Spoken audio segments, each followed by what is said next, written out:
Hey guys, it's Chance back here at Crosshairs Lima. I'm going to go ahead and apologize for the one-man band video production. Don't have any help today, don't have my new camera, so we're going to kind of roll through this one using my phone. Shout out to Samsung, this is the Galaxy Note 3 I'm doing this on, so you have to let me know how the video turns out. But today we're going to be doing a review of the Macdev Drone 2. And kind of a shooting video. It'll be broken up into a couple parts.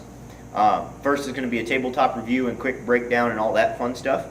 And the second part is going to be a shooting video, quick tips, and the quick tips are going to be kind of sprinkled all over the couple videos that are going to be coming out. There's a lot to go with this because this is the first big change they've made in the drone. So there were some bugs, not big bugs. You can get it all worked out. I mean, it's not a big, terrible, bad thing. Macdev made a fantastic product, and we're going to go ahead and break it out here on the table and get right into it. So, pardon me, I'm going to spin you around.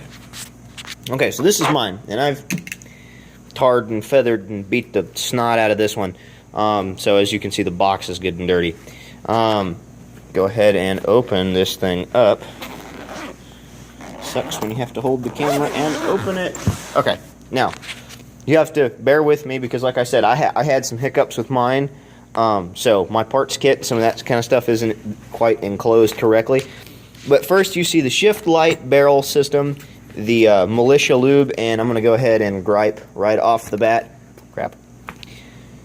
Send me a bigger tube of grease. Seriously, like, you'd think this is like completely chock full of grease. It's not. It's like 90% air.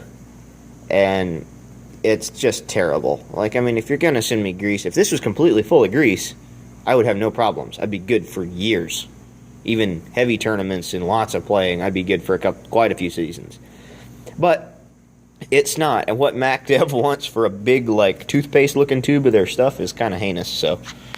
Anyway, go ahead and get right into the barrel. This is the shift light barrel system, and it is reverse threaded, so lefty tighty, righty loosey. See if I can do this one-handed.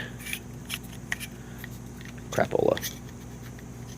Well, it helps if you turn it the wrong way, silly. No, notice how I said it the wrong way there, because it has to go the wrong way to get tight.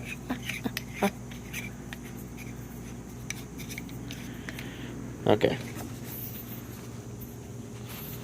So much glamour when you're your own cameraman. There we go. Cool. Alright. So, I do believe it is a 689 or a 690 bore. The hone on it, and I'll try to get some light down the barrel so you can see. The hone on it actually is very nice. Very clean. I've never been ashamed of Macdev's milling. It's fantastic. Go straight into this. The manual is fantastic. It is very, very descriptive. When it came into like my modes and all of that kind of stuff, I had no problems thumbing through this and getting exactly what I needed out of everything. It's fantastic. Now, usually your parts kit goes right here, but as you can see, I've got into my parts kit because I did some things. Okay, and here's the drone itself. So, you guys will have to correct me. I haven't really looked really close into this. I think the window is there. You just have to like peel the back of it off or something to that effect. I just haven't looked really close on the back of that to actually find out if that window's open. I know it is an LED board currently. Obviously your top button turns it on. Red light means you have nothing in the breech. Laser eyes straight from the factory, which is fantastic. And your bottom button turns your eyes off. Right now I have it on PSP 3-shot. Go ahead and turn that off.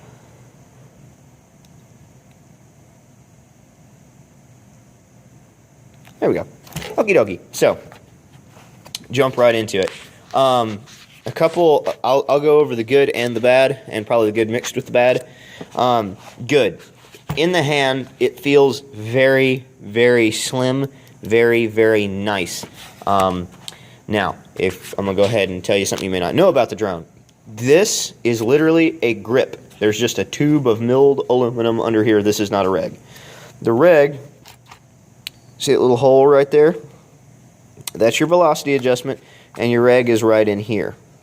Now, what that does is it eliminates having it have to go either through a tube into the reg and up, which I understand why Planet Eclipse did that. They had a winning combination of both their reg and their gun design, and they didn't want to change too much, so they just made it a gas through bottom rail. That was a fantastic thing. And the clone, I believe, and once again, comment, tell me if I'm right or wrong. The clone, actually, this is the LPR, and the HPR is down here, and it runs the gas up and back through. I may be wrong. But anyway, I digress. With this, obviously, you have an on-off ASA, if I can speak. But the grip itself, if you notice right here how this is kind of squishy, it feels like it's moving. And I'm the person where, because I played Snake for so many years, I death grip with these two fingers. So being able to do this and smush it, it feels like it's loose. It doesn't feel like it's good and tight. Like these, like the side panels feel good and tight. If they could figure out a way to either, even if it was nothing else, but when you molded this, you put extra rubber back there so it didn't squish in, that would be awesome. But I understand you gotta cut costs when you're making this stuff, and these probably fit the clone a lot better than they fit the drone or what have you. I really don't know. Anyway, on to the eye covers, because they are composite and because they do once again have fantastic milling. They are a little snug, and I will go ahead and say the best way to get the eye covers out, especially after you break paint, is push on the detent from the inside of the breech. You might even need a razor blade or a dental pick to go around the edge and kind of pry up on the corners lightly. And a little goes a long way, and go all the way around the edges, and you should be able to work it up and out. Now I'm going to go ahead and throw in a gripe. If you notice up on my feed neck, that bolt looks a little long, doesn't it? I actually had a problem straight out of the box with a feed neck, or a cam lock clamp that felt like it was a little bit bound up, and I took it apart a couple times and was just checking things out, and I couldn't figure out where it was. I notified Macdev, told them the problem. They told me that getting a new pin, this pin, was going to be $12. Okay, I just spent $600 on your gun. I'm telling you there is a problem. $12 for a freaking bolt. I would pay the shipping. The shipping's $2. Just ship it. Just give me one, for God's sake. And I understand the paintball world can't give you everything, but we're talking about a freaking nut, or a bolt that holds your cam lock on. It's not like I needed a new bolt for the gun. I just needed a new, a less than 2-cent pin. So, because I'm both very, very mechanically inclined and in the automotive trade, I just happened to put this whole thing in a very, very small mill with a micro mill bit, and remilled and rethreaded this hole, that pin, and this down here to accept this. Now, because there is no reason for you to ever take this out, and the bolt I put in here is from Dangerous Power, a little shout out right there, and this is a case hardened grade 10 pin. I'm going to actually cut the head and the bottom of this off. If I break this, I'm getting a new feed neck, but I don't think I will. But I'm just going to cut the top and bottom of that one off and be done with it. Because if I need to get this out, I can just spin the whole cam lock and pull it out if I need it. But other than that, the feed neck works great. It physically works just fine. It was just a pin. It was probably like grade 5 or a grade 2 steel, mild steel, and it just probably wasn't up to the tight standards or anything like that. Now we'll go ahead and pull the can group out of this. Now I'm going to have to set you down, and you're going to have to stare at the ceiling for just a second so I can get this out. Hi guys.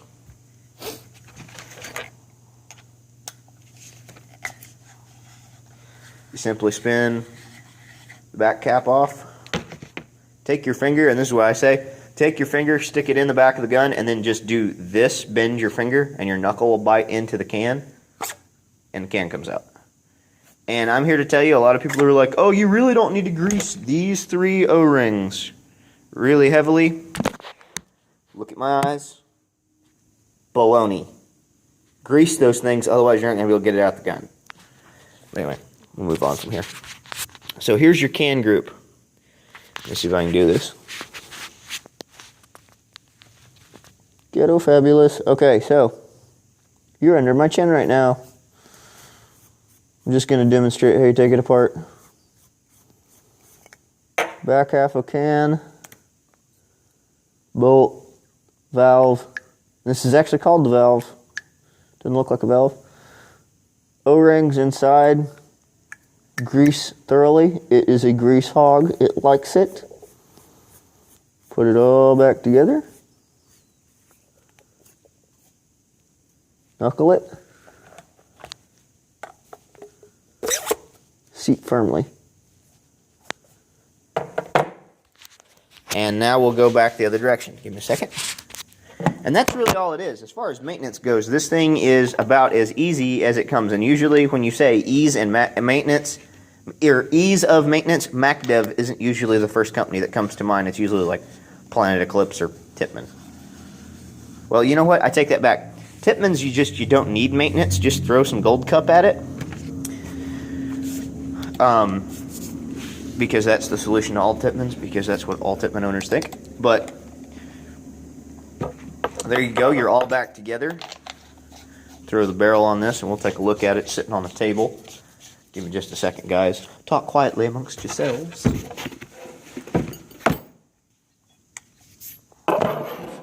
Alrighty, and we'll go into the last minutes of this video. So, your trigger.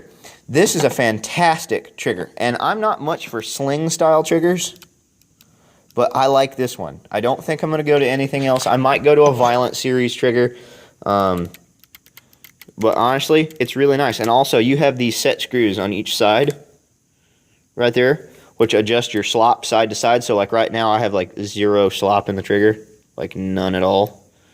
And it's really nice. I can set my actuation point, I can set my stop point, I can set my tension, all that good stuff. And it walks really well. I had this on semi when I first got it, and I actually played about the first 5 points of the day with this marker on semi, just because it was so easy to walk. I mean, I was shooting 10-5 cap anyway, so I could pull that left or right-handed, and I really was very, very impressed.